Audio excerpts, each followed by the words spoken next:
네, 굿모닝 인포맥스 함께하고 계십니다. 시장 얘기로 이어가 보겠습니다. 이분과 함께 한 주간의 경제 정리해보고 있습니다. 이코노미스트 김한진 박사 나와 계세요. 박사님 안녕하세요. 네, 안녕하세요. 네, 한 주간이라고 하는데 이제 가장 최신 것부터 해서 이렇게 거슬러 가서 네. 총 정리를 해보면 좋을 것 같아요. 우선 가장 최신이라고 하면 관세가 또 이렇게 뭐랄까요, 변수를 자꾸 만난다고 네. 할까요? 간밤에도 여러 가지 일들이 있었네요. 법원의 결정, 항소, 또다시 결정, 네. 어떻게 되고 있는 걸로 보이세요?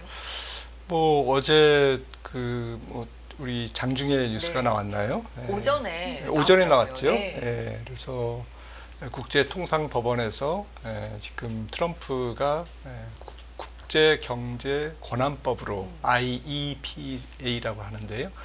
이 법안으로 부과한 상호관세 그리고 보편관세, 특히 보편관세는 위법이다, 위헌이다. 왜냐하면은 일기 때도 지금 국제경제비상권한법을 가지고 멕시코의 피터 나바로 그 당시에 지금 통상수장이 관세를 부과하려고 했다가 안 됐습니다. 철회됐습니다. 그래서 멕시코에 부과를 못했거든요. 그럴 정도로 이 비상경제권한법이라는 것은 전쟁 때 혹은 전쟁에 준하는 상황에서 상대국의 적국의 뭐 자산을 동결한다든지 경제적 제재를 가한다든지 거기에 쓰는 특별법이거든요. 그런데 모든 나라에 공통적으로 10%를 관세를 부과하는 것은 트럼프가 이제 관세를 부과하는 이유를 무역 적자를 들었는데 이 무역 적자가 이런 전쟁 상황은 아니라는 거죠. 어제 오늘 일도 아니고. 네, 어제 오늘 일도 아니고 이거는 경제적인 문제지 전쟁 때문에 지금 지금 포탄이 날아가고 이런 그 상황에서 무역 적자가 발생한 건 아니잖아요. 그래서 이제 위법이다라고 했는데 어제 현지 시간 우리 시간인가요? 한 7시 정도에 다시 저녁 때 연방 항소법원이라는 게 있습니다. 네. 항소법원에서 그 백악관이 올린 그 효력 정지 가처분 신청을 받아들였습니다. 그래서 일단은 연방 대법원에서 최종 결론이 나올 때까지는 유효한 걸로 효력이 발생하는 걸로 또 뒤바뀌었고요. 상호관세가 복원된 거죠. 네, 다시. 네, 복원된 건데요. 그래서 어쨌거나 지금 바로 이제 그 연방 대법원으로 가겠죠. 그래서 거기서 이제 심리가 있을 거고요. 지금 월가의 반응은 뭐 반반입니다. 아마 연방법원이 조금 트럼프의 손을 들어줄 거다라고 보는 측과 이거는 뭐 명백한 불법이기 때문에 아마도 제재가 가해질 거다라고 하는데요. 문제는 이제 이게 아무튼 효력은 계속 되겠지만 뭐 한 달이 됐든 두 달이 됐든 이 법안 연방 대법원에서 결론이 날 때까지는 계속 효력은 발휘되겠지만 이 협의하는 국가 중국이라든지 우리나라, 일본 그 대상국의 입장에서는 이게 적극적으로 임하기가 좀 그렇잖아요. 그렇죠. 네. 어떻게 될지 모른다. 네. 이런 게 지금 된 특히 상황이죠. 중국은 어제 그 국제통상법원에서 펜타닐과 땅콩버터가 무슨 관계가 있냐, 땅콩버터의 관세와 펜타닐 수입을 막는 게 어떤 연관성이 있냐라는 것이 이제 적나라한 지금 뭐 지적 사항이죠. 중국 입장에서는 특히나 조금 협상에 소극적으로 임할 가능성이 있고요. 조금 빠져나가고 조금 이렇게 협상에 진지하게 임하지 않을 가능성. 하지만 한편으로는 사실 이제 뭐 여러 곳에서 보도된 바와 같이 트럼프의 관세를 지원하는 법안은 한 4개에서 5개가 있습니다. 네. 가장 대표적인 게 무역법 122조인데 이거는 특별한 심사 없이 120일간 부과를 할 수가 있어요. 15%의 관세를 부과할 수 있기 때문에 이걸로 계속 갈 거고요. 그리고 이제 이 122조가 지금 적용되는 과정에서 301조, 슈퍼 301조로 알려진 이 법안을 가지고 이거는 그 사안을 심사하게 돼 있습니다. 한 2-3달 정도 심사해서 122조의 효력이 조금 뭐 할 때는 다시 301조로 대체해서 이렇게 해서 뭐 법안을 릴레이식으로 해서 계속 적용할 수가 있기 때문에 트럼프 정부 입장에서는 대체 법안이 많다라는 것이 그 사이에 이제 결론이 나올 거고, 결론이 만약에 안 나와도 이러한 대체 법안을 가지고 트럼프 정부는 계속할 거다라는 거를 지금 강력하게 대변인의 입을 통해서 지금 밝혔습니다. 네. 그런 관점에서는 이게 좀 뭐 시간은 분명히 많이 길어질 거다. 그렇지 않아도 협상에 굉장히 뭐 난관이 많은데, 그리고 상대국도 만만치 않은데, 이 사건으로 인해서 이 법률적인 분쟁으로 인해서 훨씬 더 이 과정이 복잡하고 조금 지연될 가능성. 그 얘기는 결국에는 이제 하반기 전체적으로 관세의 불확실성은 계속 존재할 거고, 또 협상이 한두 국가 중심으로 이제 계속 차근차근 이루어지더라도, 하반기에 이루어지더라도 평균 관세율, 하반기에 미국의 수입품에 대한 평균 관세율은 여전히 높게 형성될 가능성이 있다라는 것이고, 그거는 사실 경기의 둔화라든지 또 물가 상승, 그리고 공급 충격, 이러한 경제적인 파장을 완벽하게 피해가기는 어렵겠다라는 것이 이제 시장에서의 지금 걱정이죠. 뉴욕 증시도 이제 그래서 좀 걱정하는 그런 반응을 보였고요. 어제 뭐 오전 아시아 증시 반응만 봐도 좀 긍정적이었다가 이런 일련의 상황들을 보니까 오히려 불확실성을 더 키우는 꼴이 아닌가, 이런 걱정을 좀 하게 된 것 같은데, 박사님 정리해 주신 것처럼 122조를 활용해서 최대 15%를 즉시 부과할 수 있고, 네. 근데 요거는 이제 말씀하신 것처럼 기한이 정해져 있다면서 네. 150일 정해져 있으니까 요거 이후에는 300일주를 통해서 이제 영구적으로 부과할 수도 있는데, 요거는 이제 또 몇 주에서 몇 달간 조사 뭐 이런 게 필요하다는 네, 거죠. 네, 네. 그럼 더 소위 이제 질질 끈다, 뭐 이런 걱정도 좀 들긴 하거든요. 네, 그렇습니다. 뭐 제가 뭐 법률에 대해서는 상세하게 모르지만 아마 백악관의 입장을 이렇게 좀 뭐 뉴스를 좀 보니까 좀 자신감, 좀 뭐 속된 말로 우리는 뭐 완벽하게 준비가 돼 있어. 이런 것도 다 예상을 했어. 그러니까 여러분들, 카드가 많아. 네, 여러분들 뭐 우리를 조금 얕보지 마라는 그 제스처를 지금 강한 그런 태도를 보였죠. 네. 그래서 조금 걱정이 됩니다. 아무튼 이게 뭐 트럼프가 너무 이제 높게 부르셨거든요. 이 높게 부른 관세율을 이제 협상을 통해서 낮춰야 되는데, 이 낮추는 과정에서 이제 결국에는 경제를 안 건드리고 갈 수 있느냐라는 거죠. 결국에는 경제를 건드리고 갈 거다.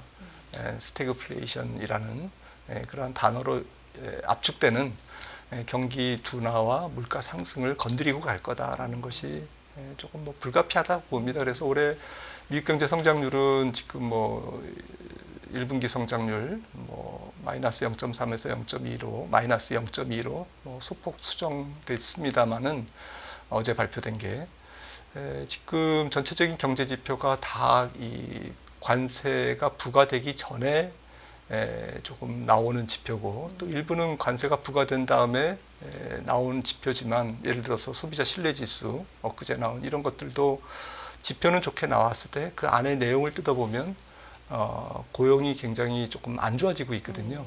일자리가 부족하다고 하는 응답자 수가 풍부하다고 응답하는 일자리 수와의 격차가, 노동 격차가 좀 줄어든다든지, 또 뭐 실업수당도 지금 뭐 어제 발표됐습니다만은 조금씩 올라가고 있거든요. 그렇더라고요. 연속 실업수당 전국 건수도 미미하나마 조금 올라가고 있고, 그리고 5월 14일인가요? 미중 무역 전쟁의 휴전이 발표된 다음에 조금 투자 심리나 소비 심리, 이런 민간의 소프트 지표가 조금 좋아지기는 했지만, 모든 하드 지표는 지금 아직 전쟁이 시작되지도 않은 상태에서 조금 적용된 기간에 발표된 지표다라는 거죠. 오히려 4월달, 5월달 지표는 미리 수입을 땡기고 뭐 미리 판매를 하고 이러한 그 관세에 따라서 오히려 아이러니하게 지표가 좀 좋게 나오는 측면도 있었잖아요. 그런 측면들이 이제는 뭐 한 두세 달 후에는 정말 이게 관세의 영향인가? 정말 물가가 올라가네. 정말 경기가 안 좋네라는 것을 이제 확인할 수가 있기 때문에 시장이 이제 이러한 경제 지표와 싸움이 이제 본격적으로 여름부터 시작된다고 봐야 되겠죠. 박사님, 그러면 이번에 이런 어제부터 있었던 뭐 법원의 결정, 그 뒤에 후속 조치들, 이런 얘기들 이제 보면서 철강, 알루미늄, 자동차 25% 관세 이제 여기에서 적용을 안 받는 애초에 그런 거다 보니까 이번 판결의 영향에서 좀 벗어나 있기도 하고, 그리고 워낙에 이런 변수 카드들을 많이 생각을 하고 있다 보면 국가보다는 당분간은 더 산업 쪽으로 좀 초점을 맞춰서 소위 이제 부과를 당하는 입장에서는 괴롭힘을 당할 가능성도 있지 않나, 이런 것도 하나 생각해 볼 수 있는데 어떠십니까? 네, 맞습니다. 네. 지금 트럼프의 관세 정책은 품목 관세와 보편 관세 투 네. 트랙으로 진행되고 있기 때문에 네. 실질적으로는 당사국, 무역 당사국 입장에서는 품목 관세가 훨씬 더 무겁게 다가오고 있는 거고요. 지금 반도체 관세도 아직 지금 애매하지 않습니까? 그렇죠. 이거를 전자기기에 다 합쳐가지고 반도체를 뭉뚱그려서 적용할 건지, 아니면 뭐 휴대폰, 뭐 노트북, 반도체,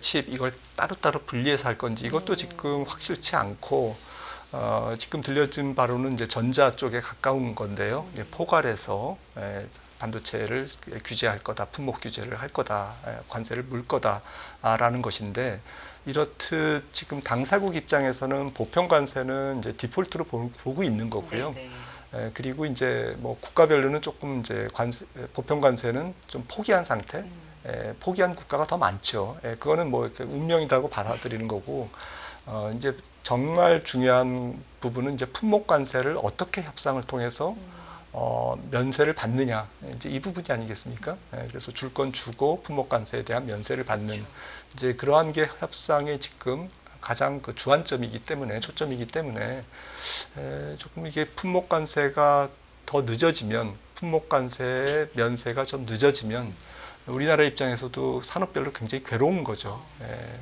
이게 결국에는 면세 쪽으로 간다고 하더라도 말씀드렸듯이 이게 진행되는 과정이 늘어지면 그게 기업 입장에서는 6개월, 1년이 작은 기간이 아니잖아요.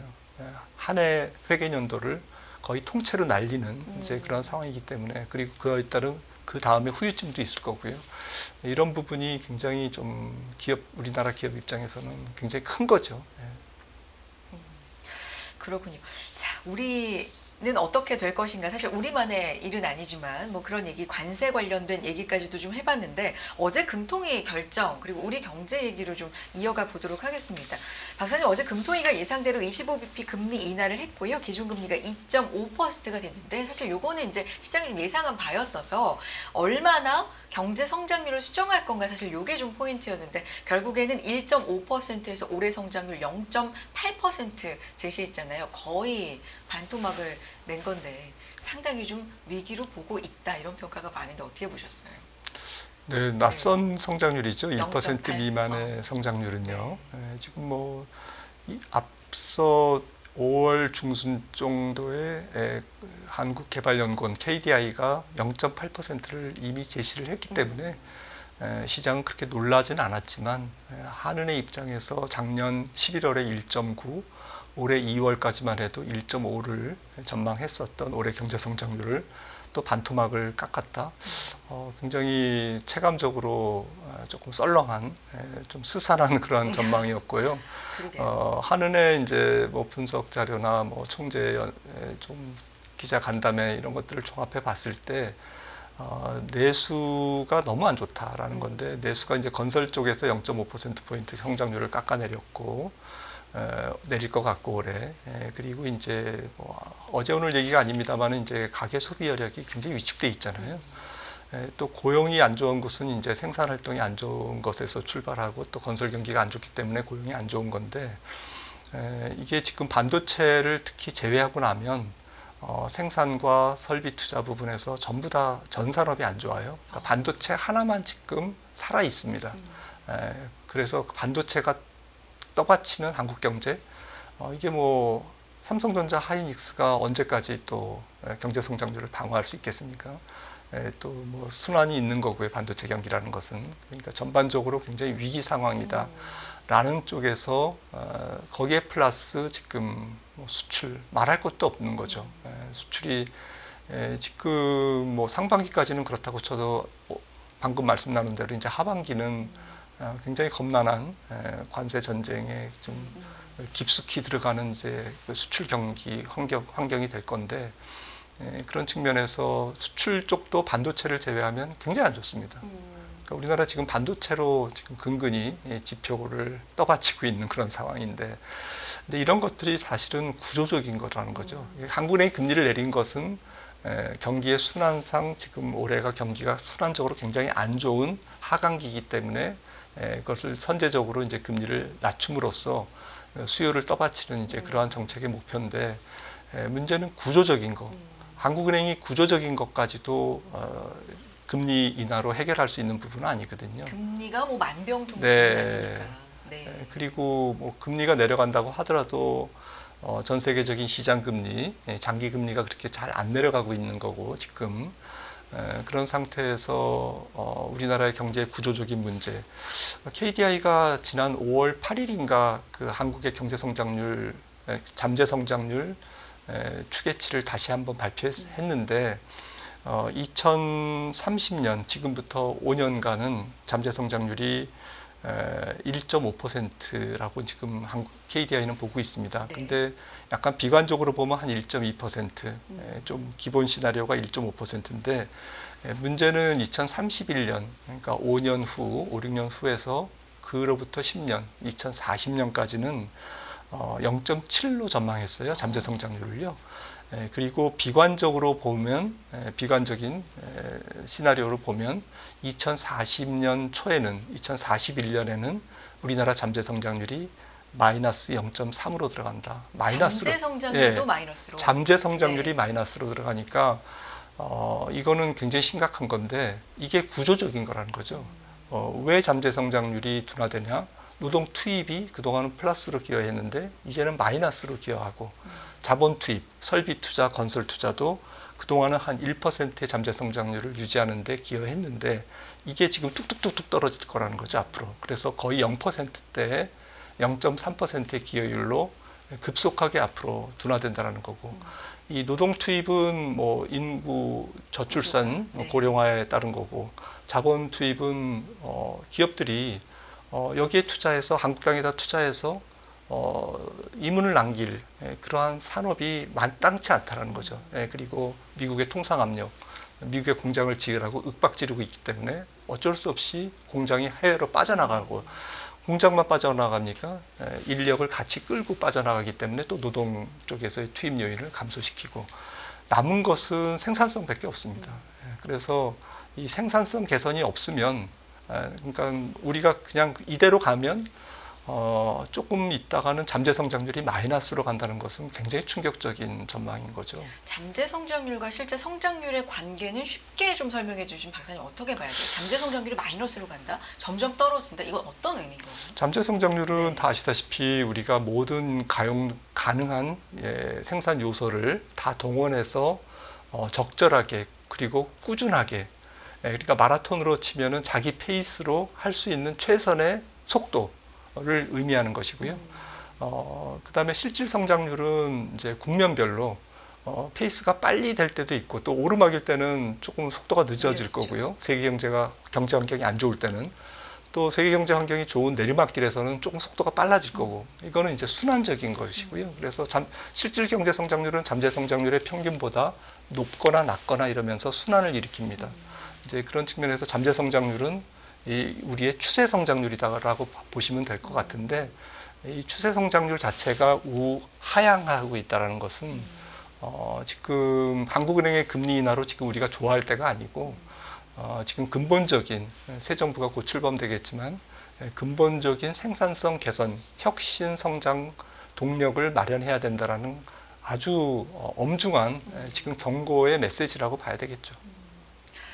말씀하신 것처럼 좀 길게 보면 잠재 성장률 자체가 뚝뚝 떨어지고 이거 자체가 엄청나게 위기고 구조적인 걸 봐야 되는 시기지만, 좀 단계적으로 통화 정책으로 어쨌든 경기 하방을 좀 막고 이런 관점에서 봤을 때는 하반기에도 몇 차례 더 내릴 가능성을 어제 시사한 거잖아요. 근데 뭐 이런 질문도 있었어요. 이렇게까지 경기가 안 좋은데 B컷은 왜 안 하냐. 근데 코로나 때처럼 그렇게 B컷 해버리고 많이 낮춰버릴 때 어떤 집값이 오를 위험도 우리가 생각하지 않을 수 없다. 뭐 이런 것도 생각이 좀 많아 보이는데 어떤 네, 방향으로 한우 보세요? 총재가 직접 네. 말씀하시더라고요. 네. B컷 하면 이제 잘못된 신호를 시장에 주기 때문에 가뜩이나 지금 가계부채가 지금 뭐 굉장히 목에 찬 상황, 부담스러운 상황에서 엉뚱하게 이제 뭐 그 돈이 시중의 자금이 비생산적이고 부동산으로. 네. 투기적인 쪽으로 움직일 가능성이 있죠.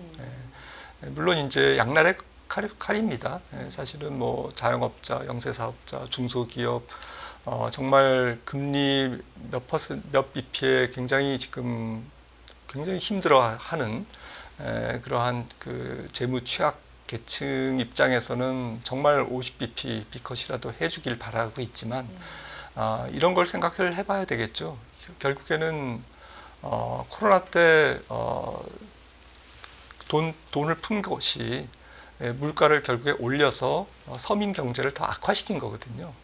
결국에는 뭐 달콤한 마약과 같은 정말 펜타닐과 같은 그러한 무분별한 통합팽창과 재정 살포가 결국에는 망가뜨리는 것은 자본가들이 아니고 자본가들은 오히려 좋죠.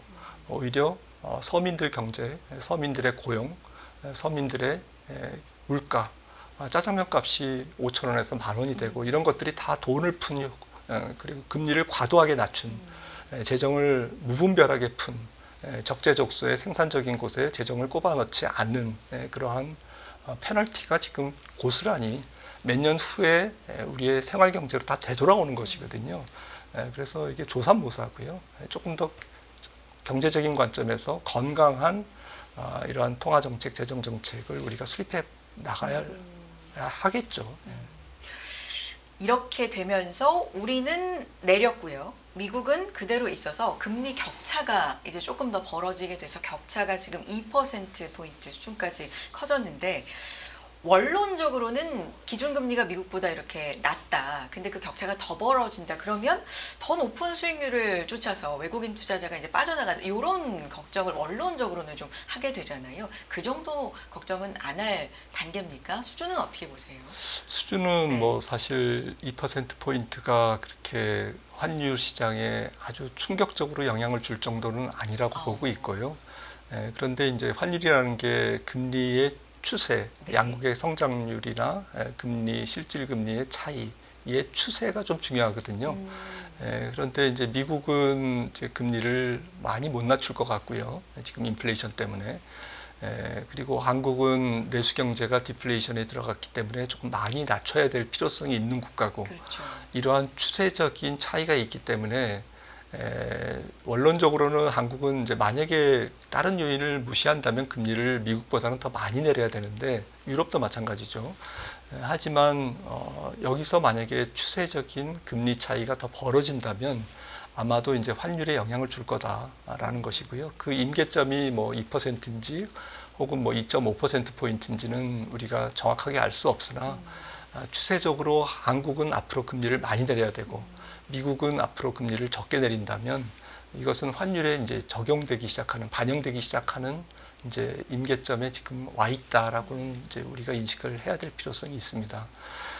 그런 상태에서 사실은 뭐 관세부가 초기에 오히려 관세부가국인 미국의 달러가 약해지는 바람에 우리나라 환율이 지금 전 세계 환율이 조금 미국 밖에 있는 국가들의 환율이 지금 강한 그러한 트럼프 1기 때와는 완전히 반대적인 상황이 지금 연출되고 있거든요. 이런 것들이 조금 추세적이냐 아니면 이거 일시적이냐라는 것에 대해서 지금 또 논쟁이 많지만 제 생각에는 조금은 지속될 수 있다라고 생각을 합니다. 달러 약세가 그런 측면에서 조금 한국은행이 금리를 내릴 수 있는 조금 여유가 그래도 하반기에 있지 않을까. 미국이 단 하반기에 예를 들어 4분기에 한 번만 내린다 하더라도 만약에 환율 시장이 기조적으로 달러 약세 기조면 한국은행이 두 번은 내려도 환율 시장에 그렇게 큰 충격과 영향이 없을 거다라는 것은 좀 분명한 것 같습니다. 다행인 거죠. 네.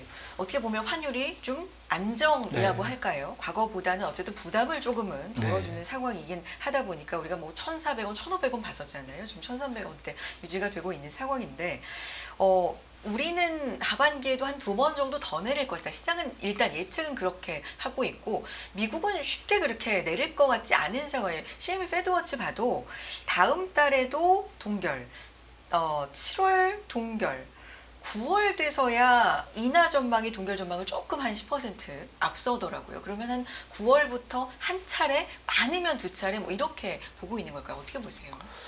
네, 어제 파월 의장이 뭐 백악관에 가서 만났죠. 그랬던 네. 것 같은데 결국에 이제 연준 입장에서는 이 관세로 인한 물가 상승의 압력이 어느 정도인지를 지금 가늠하기가 어렵기 때문에 예를 들어서 한 7월부터 한 분기 정도의 물가 컨디션을 보고 관세 영향으로 인한 물가의 상승 정도를 관찰한 다음에 이것이 다시 이제 경기를 끌어내리는, 그러니까 물가가 올라가면 소비도 둔화되고 기업 투자도 줄고 여러 가지 자산 시장도 이제 흔들릴 수 있는데 이런 부분들을 보고 판단해야지 지금 무작정 그 결과 안 걸어본 길인데 이 그 물가 상승이라는 관세로 인한 물가 상승이 이거를 예단해서 할 수가 없다라는 그런 입장인 거고요. 정말 신중하게 그래서. 네, 트럼프는 뭐 됐고 일단 뭐 내려라는 거고요. 지금 안 내리는 건 실수하는 거야. 네. 뭐 이렇게. 근데 제 생각에는 많이 못 내릴 것 같아요. 네.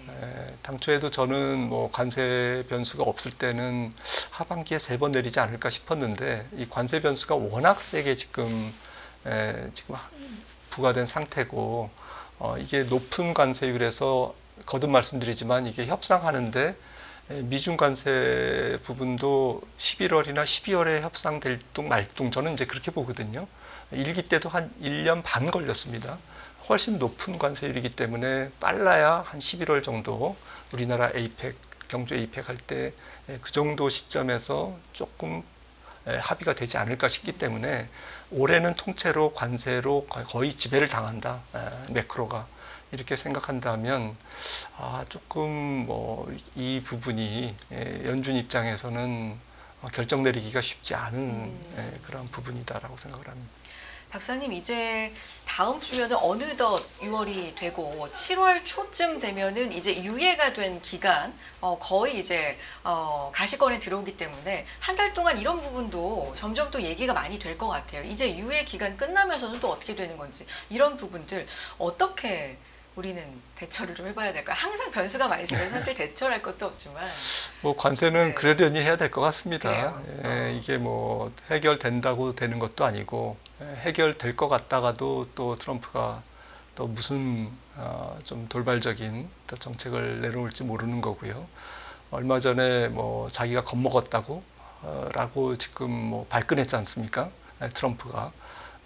그러면서 이제 더 센 관세 정책이 나올 수도 있다라는 이제 전운도 감돌고 있는데 이렇듯 이번 관세 정책, 관세 협상의 일정은 굉장히 많은 우여곡절을 낳을 것 같습니다.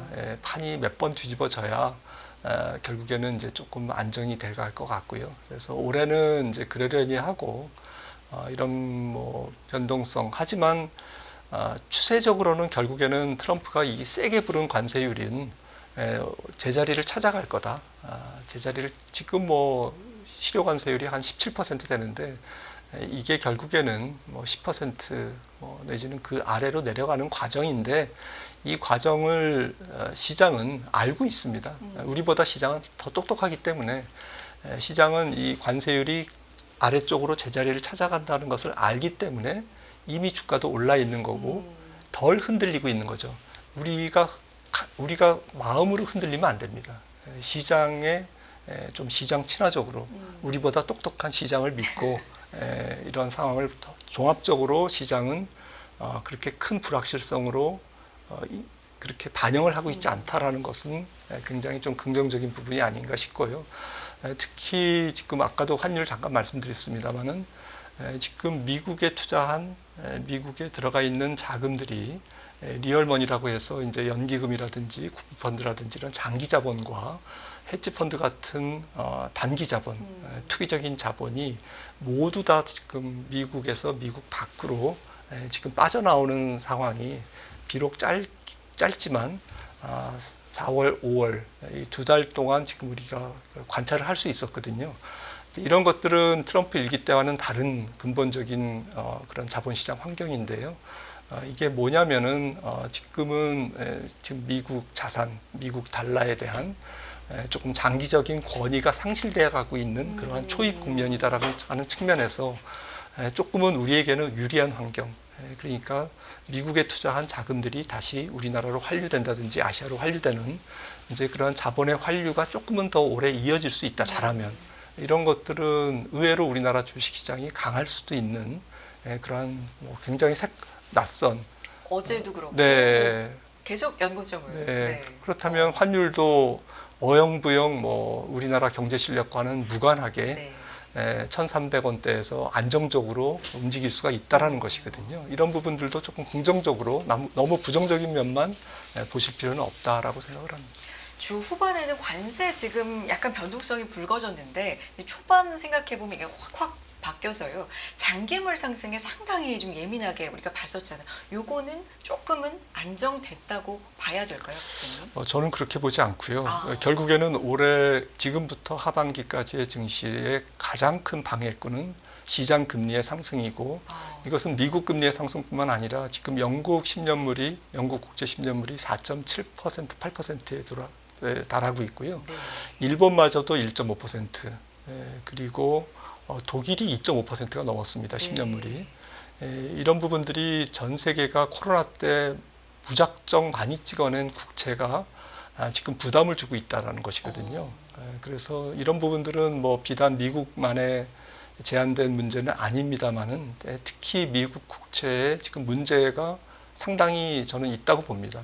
그래서 이 국채 금리의 상승이 만약에 하반기 시장이 우리의 예상과는 달리 굉장히 큰 약세장으로 빠진다면 국채 금리가 5%를 넘으면서 거의 국제 시장이 붕괴되는 그러한 상황에서의 주가 하락이 연출될 수도 있다. 저는 그 가능성을 한 30% 정도 열어놓고 있거든요. 높게 보시네요. 네, 가능성이 충분히 있는 일이고 만약에 국채 금리가 지금 10년물 기준으로 4.5%인데 이게 한 4.8% 위로 올라가면 이것은 추세적으로 아마도 많은 투자자들이 손절매를 하면서 5%의 저항선을 훌쩍 뛰어넘길 수 있는 그런 기술적 상황이 연출될 수도 있다라고 저는 생각을 합니다.